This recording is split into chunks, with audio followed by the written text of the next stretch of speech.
So my name is Jason Teji.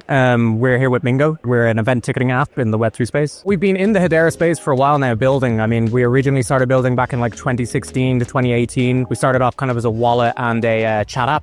But now with the advent of NFT technology and some of the stuff that we're doing, we've now kind of focused our efforts mainly onto the event ticketing space. It was the speed, I suppose. Initially it's fast, it's secure. It was using a different consensus mechanism of its time. It's obviously different from your traditional blockchain systems. So from that sense, it made sense for us to go with Hedera. We've been building for so long, and now we wanted to get more integrated into the community itself. And, it's great to see so many different projects out here.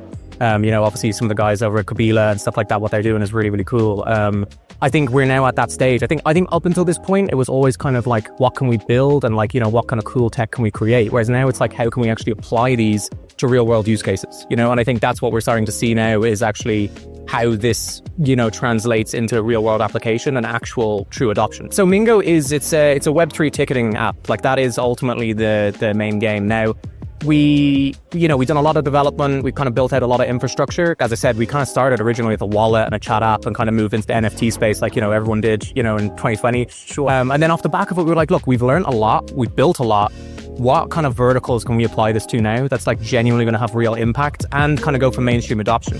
Like that was always kind of the plan as well. Even with the chat app, it was like, how can we, bring Web3 to the masses and actually, have a genuine use case that people like want to use rather than just like, just pushing people onto blockchain for no reason. So, with Mingo now, the event ticketing side of things works really, really well. Like there's been so much issues with like fraud and the DOJ investigations of the Ticketmaster and price gouging and all this kind of stuff. And ticketing really, really just works for a true use case that can actually drive mainstream adoption. So that's why we've been focused on that. Like we have a gaming side to our thing as well. So we obviously have like Astro Carts. It's a play to earn game and, it's really, really fun. Again, it's to add a bit more kind of, stickiness to the app and what we're doing. So again, I can see AI integration in the gaming side of things to obviously make it a little bit more fun and make it a little bit more unique, different AI agents and different AI chatbots and stuff in that sense. But I suppose where I'm seeing it most, it is in the decentralized applications of like, leveraging AI-based assets. So, you've got like shared space, shared servers, like shared GPUs, all that kind of stuff. Like I think the AI adoption, or I suppose the use cases at the moment,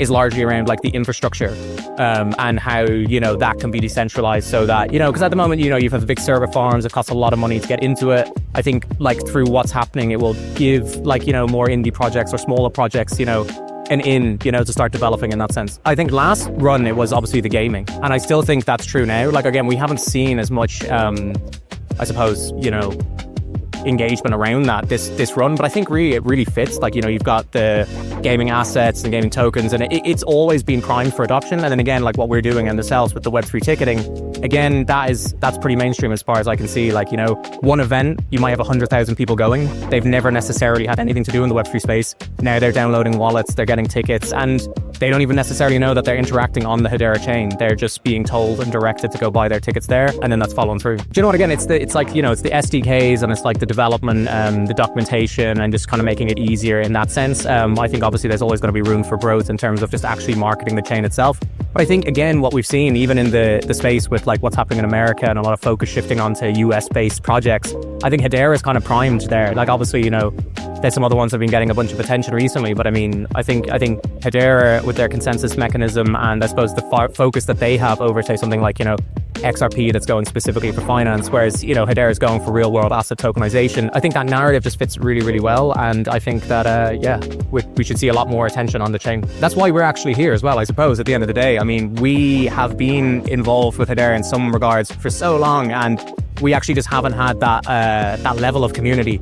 And that's like what we're trying to do. And I have to say, like, over the last couple of weeks, particularly, like we've been on like Genfinity podcast, we've been on like Kabila Spaces, and like everyone's been like really, really friendly. Everyone's been like really, really inclusive. Like, again, there's definitely room for the Hedera ecosystem to grow. But then what we're seeing here and when you're seeing everything around, like it's actually pretty impressive. And I think that everything is definitely moving in the right direction.